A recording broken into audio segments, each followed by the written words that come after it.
What's the biggest bullet you've ever dodged? I had 2 job offers in different cities at the same time. The one I didn't take was offering more money, but I just didn't gel with the guy who would be my boss, and really liked the guy who would be my boss at the lower offer. The better offer was in a city I had always wanted to live in, for a company I admired, but something felt off, so I went with the lower offer. I ended up meeting my wife in the city of the lower offer. Meanwhile, the company that had given me the higher offer abruptly closed and laid off their entire staff with no severance, so if I had taken that I would have been stuck on the other side of the country with no job and no money.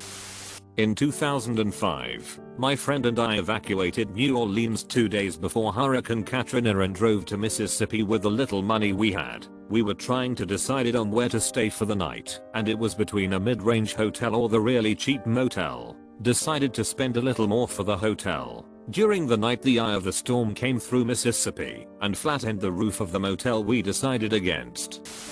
In 1996, my parents were deciding between 2 houses to move into. They picked the new construction that resulted in being placed on shoddy soil and years of lawsuits when we ultimately moved in 2001. Anyway, the other house they cold picked, presumably on better soil. Wold placed my older sister at Columbine High School as a freshman for the 1998 to 1999 school year. I got on an intercity bus and almost sat in the middle, but moved and sat at the back. The bus later collided with a truck and got opened up like a tin can. If I had sat where I originally intended, I wouldn't have made it. Not me. A Dutch mate of mine living in Tasmania had to visit his sick mum in Amsterdam. Booking his flight online, he said to his wife, "You know, I'm sick of flying Malaysian Airlines. The food is bad. The hostess are miserable. It'll cost more, but I'm booking with Singapore." So, instead of crashing on the MH17 flight, he was on a plane 40 kilometers ahead of it. I was out kayaking on a lake and several bullets whizzed by me. There was a distinct crack bus sound as it went by. I think some people were just out plinking in their backyard, adjacent to the lake, and didn't think a backstop was necessary. This also happened to me a few weeks later, when I was paddling on a small stream. Bullets whizzed by above the bank, just over my head. I don't think anyone knew I was there either time. Regardless, when you go out and shoot stuff, make sure there's a backstop. FFS. Also, I don't know how big the bullets were, so I'm unsure which was the biggest bullet dodged. Had a friend who asked if I wanted to move to CA with him and his family. I was 16 and thought it sounded fun. I didn't know at the time, but he was actually rescuing me from my insane mother and a not so happy home life. When you are abused, sometimes it is hard to know you are abused until you become an adult and gain a perspective. I shudder to think what would have happened to me if I had stayed there. I was supposed to hang out with a couple of friends one night. We were going to go to a party that we were all invited to the weekend before. I asked to get off work early so I could go to the party. My manager let me go early, so I went to go find my friends. But I had a really bad feeling all day and it just kept getting worse. Instead of turning left to go to my friend's house, I went right and went home. I found out a few weeks later that they got busted with coke in their car. They were 16 and 17 at the time. I was 18, so I would have been screwed.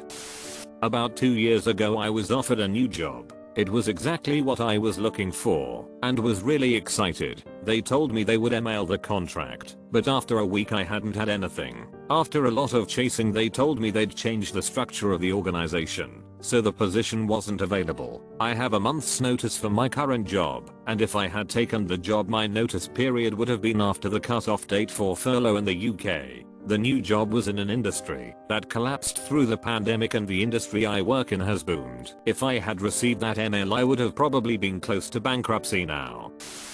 I once met a girl at a bar a few years ago. She was hot, and she started a conversation with me. I don't remember about what, but at the end of it, I wanted to ask her out, but being extremely shy I couldn't. If she hadn't started to talk to me, I would just admired and avoided her, being a big and awkward guy. Anyway, I went to the bathroom to clear my head, and when I came back I saw my friend who I came with asked her out. A total mean guy move, because I told him I wanna ask her out, and I just stand there with an awkward smile waiting for them to leave so I could drink my anger away. Couple of days after that, a mutual friend said that friend from the bar was robbed by a girl he had brought to his apartment. So still today I get mixed feelings when I see him. Got really intoxicated in the middle of winter in the mountains southwest of France. Decided to go home instead of sleeping it off. I was staying with some friends 1 kilometer away, so it wasn't a long walk. The friends I was staying with wanted to party a bit longer. 4 hours later, I dodged a bullet. When they checked to see if I was there instead of going straight to bed, they retraced their steps and found me in a ditch covered in snow and probably piss with my fly open across the street from where I left the party. 100% would have died of hypothermia since it was freezing and snowing, and I didn't wake up from that coma until the next day. I was a teen driver not paying attention at an intersection at the crest of a hill with low visibility when the light turned green. The car behind me honked, and just as I was about to go, a truck barreled through the red light on the perpendicular road at decidedly ludicrous speed. If I had been paying attention and gone when the light turned green, I very likely would have been T-boned to death. Close street call I've ever had. Not me, but my friend. We were in a bar, and she was talking to a dude she met on Tinder. When she turned around, I saw him put something into her beer. I walked up, pretended to stumble, and knocked it out of her hand. Apologized, told her I'd buy her next beer, and when we walked over to the bar I told her what he did. We left right after. Decided to grab a case of beer and play Mario Kart that night instead. I only tagged along because she asked me to, which I'm always perfectly happy to do. Glad I did. Was driving on a freeway in the right lane when there was a sudden traffic jam ahead. I slammed on my brakes and was about to swerve onto the shoulder when I noticed that I wasn't sure the semi behind me could stop, and I didn't know how long we actually had a shoulder. Construction was happening at the time. Made the decision to rear-end the car in front of me to stay off the shoulder. The truck went onto the shoulder, brakes squealing, and finally managed to stop when the back tires of their trailer were level with me. Good thing we weren't in a center lane, and that we happened to have a shoulder at that moment. As a bonus, I stopped in time and didn't hit the car in front of me after all, though I would have happily taken that hit, and hopefully only would have shook up the people in front of me, in place of literally being hit by a truck.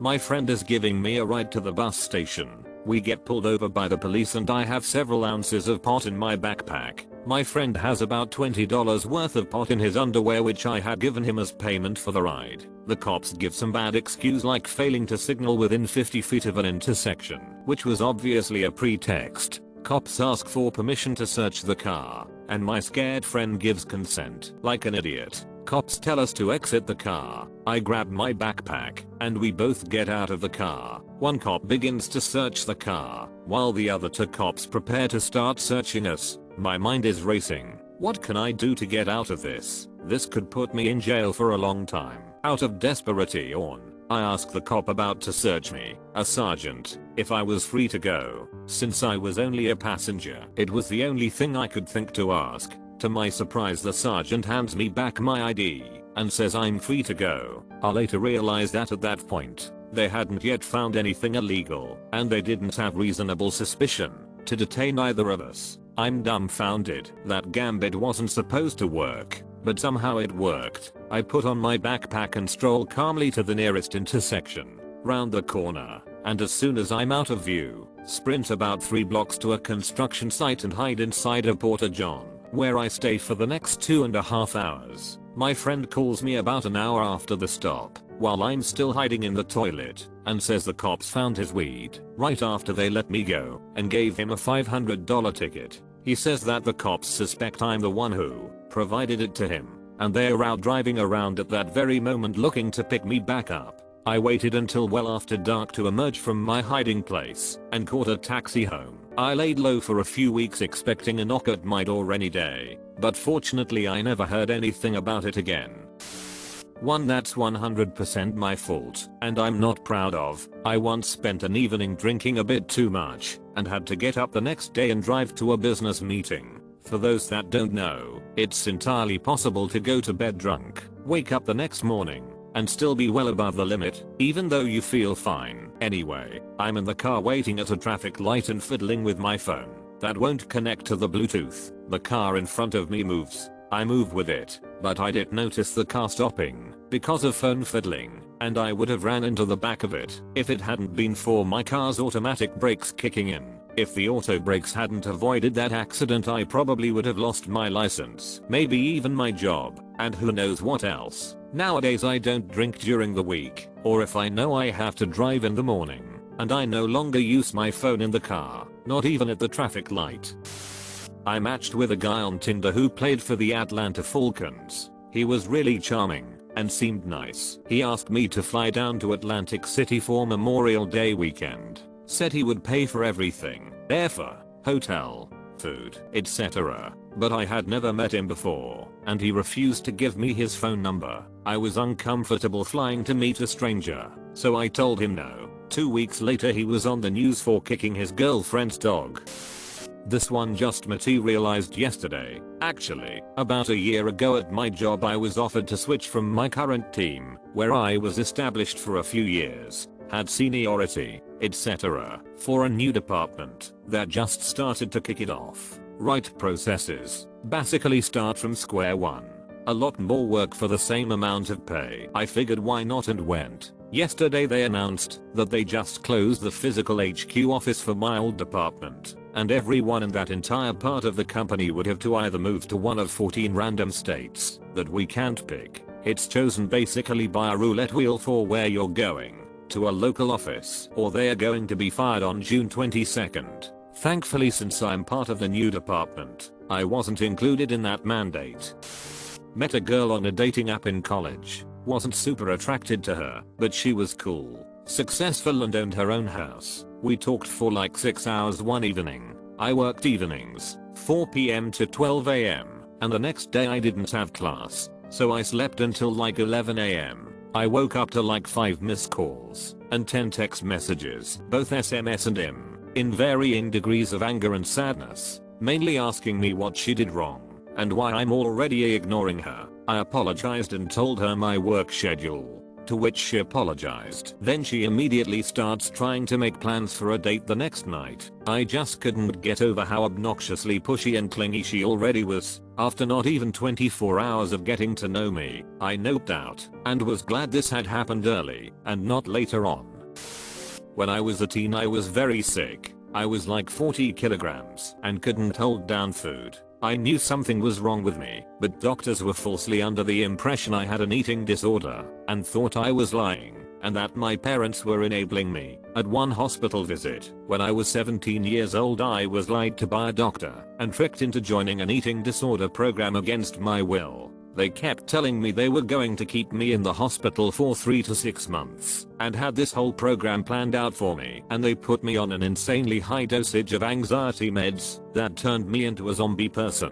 They were not telling me parents much info though. My mom actually caught them having secret convos about me they didn't want her to hear. We were starting to get vibes they might forcibly take me away from my parents, so I made up an excuse to leave the hospital and said I would be back in a couple days, but never did go back. I waited a very hard year alone with no treatment until I turned 18, when I was legally an adult and couldn't be kidnapped lol, and then I felt safe enough to try to give medical treatment another try. Finally found out I had lupus the whole time. It freaks me out to think about what would have happened to me if I had been forced into eating disorder treatment for years for no reason and gotten zero treatment for the pretty dangerous disease they were so sure I didn't have lol. Everyone had good intentions and doctors save so many lives. They are often really good people, but I hate that people like me slip through the cracks and almost die sometimes, haha.